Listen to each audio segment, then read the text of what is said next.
आज मैं आप लोगों के लिए बहुत ही आसान मतंजन बनाने की रेसिपी लेकर आई हूँ। बिस्मिल्लाहिर्रहमानिर्रहीम। अस्सलाम वालेकुम व्यूअर्स, कैसे हैं आप सब? उम्मीद है कि आप सब खैरियत से होंगे। आज मैं आप लोगों के लिए बहुत ही आसान मीठे चावल यानी मतंजन बनाने की रेसिपी लेकर आई हूँ, जो कि बेहद मजेदार बनकर तैयार होती है। आप इसे घर में ही बहुत आसानी के साथ और बहुत ही कम टाइम के अंदर बनाकर तैयार कर सकते हैं। आप एक दफा मेरे तरीके से बना लें, यकीन करें आपको ये रेसिपी बहुत पसंद आएगी। आज के इस वीडियो में आपको स्टेप बाय स्टेप बिल्कुल परफेक्ट मतंजन बनाना सिखाऊंगी, तो इस वीडियो को बिना स्किप किए लास्ट तक जरूर देखिएगा।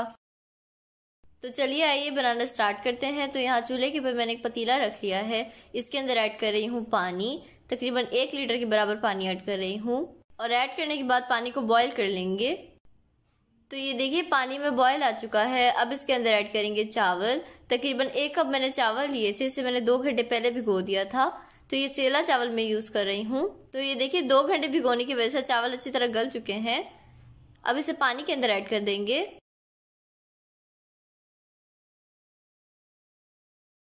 और ऐड करने के बाद इसे अच्छी तरह मिक्स कर लेंगे। और मिक्स करने के बाद इसके अंदर ऐड करूंगी सिरका, तकरीबन 1 खाने के चम्मच ऐड कर रही हूँ।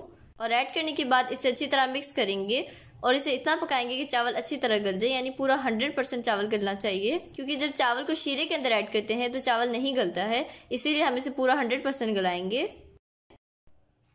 तो ये देखिए चावल अच्छी तरह गल चुके हैं और चावल को मैंने पूरा गलाया है, यानी पूरा 100% गलाया है। ये देखिए मैं आपको चेक करके दिखा देती हूँ। ये देखें। तो बस अब चावलों को छान लेंगे।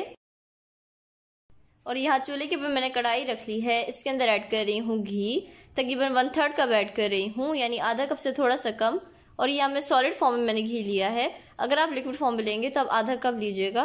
और जैसे ही घी मेल्ट हो जाए तो इसके अंदर ऐड कर देंगे इलायची पाउडर आधा टीस्पून और इसे 1 से 2 मिनट तक घी में पकाएंगे। और 1 से 2 मिनट पकाने के बाद इसके अंदर ऐड करूंगी चीनी, तकरीबन 1 कप ऐड कर रही हूँ। चीनी आप अपने टेस्ट के अकॉर्डिंग कभी ज्यादा ऐड कर सकते हैं। और ऐड करने के बाद इसे अच्छी तरह मिक्स कर लेंगे। और अच्छी तरह मिक्स करने के बाद इसके अंदर ऐड करेंगे पानी, तकरीबन 3 खाने के चम्मच ऐड कर रही हूँ। पानी आप कम ही ऐड कीजिएगा वरना चावलों को दम ज्यादा देर लगाना पड़ेंगे और चावल खिले खिले नहीं बनेंगे। तो बस पानी ऐड करने के बाद इसे अच्छी तरह मिक्स कर लेंगे और इसे इतना पकाएंगे कि चीनी अच्छी तरह डिजोल्व हो जाए। तो ये देखिए यहाँ शीरा बनकर तैयार हो चुका है। ये देखिए सिर्फ 3 चम्मच पानी में ही शीरा बनकर तैयार है, इसीलिए आप पानी कम ही ऐड कीजिएगा। तो बस इस टाइम पे इसके अंदर ऐड कर देंगे ड्राई फ्रूट्स। तो यहाँ मेरे पास बादाम मौजूद है, तो मैं इसलिए बादाम ऐड कर रही हूँ बीच से कट लगा के। अगर आप और भी ड्राई फ्रूट ऐड करना चाहते हैं तो आप वो भी ऐड कर सकते हैं। और बस अब इसे अच्छी तरह मिक्स करेंगे और 1 से 2 मिनट तक भून लेंगे। फिर इसके अंदर ऐड कर रही हूँ टूटी फ्रूटी। तो यहाँ थोड़े से टूटी फ्रूटी लिए थे, इसे मैंने छोटा छोटा काट लिया है, ये ऐड करेंगे और इसे अच्छी तरह मिक्स कर लेंगे। और टूटी फ्रूटी डाल के इसे ज्यादा नहीं भूनेंगे, बस फौरन से इसके अंदर हम चावल ऐड कर देंगे। और अगर आपको मेरी वीडियो थोड़ी सी भी अच्छी लग रही है ना, तो मेरी वीडियो को लाइक कर दें और चैनल पे नए हैं तो जरूर सब्सक्राइब कर लें। तो ये देखिए मैंने चावल ऐड कर दिए हैं। अब चावल को अच्छी तरह शीरे के अंदर मिक्स कर लेंगे और मिक्स करने के बाद चावलों को 5 मिनट तक पकाएंगे।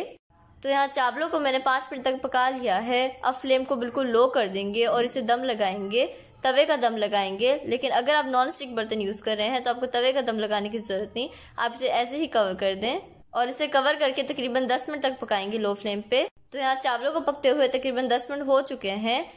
अब इसे एक दफा अच्छी तरह मिक्स कर लेंगे।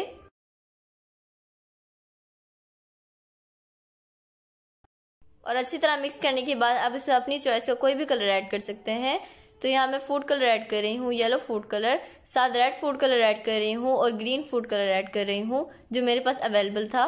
साथ ही इसके अंदर ऐड कर रही हूँ चंद कतरे केवड़ा एसेंस के। और ऐड करने के बाद इसे कवर कर देंगे और बिल्कुल लो फ्लेम पे 5 मिनट तक पकाएंगे। तो यहाँ चावलों को पकते हुए तकरीबन 5 मिनट हो चुके हैं। तो बस अब इसे मिक्स कर लेंगे।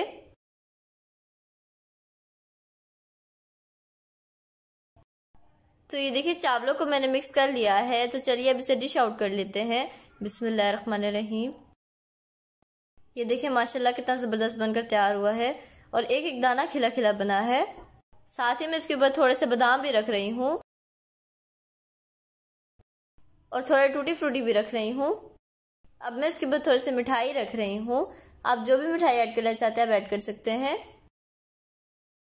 तो ये है इसकी फाइनल लुक, और ये जितना देखने में मज़ेदार लग रहा है उससे कई गुना ज़्यादा खाने में मज़ेदार होगा इंशाल्लाह ताला। तो आप मेरे कहने पे इस रेसिपी को ज़रूर ट्राई कीजिएगा और मुझे फीडबैक भी लाजमी दीजिएगा।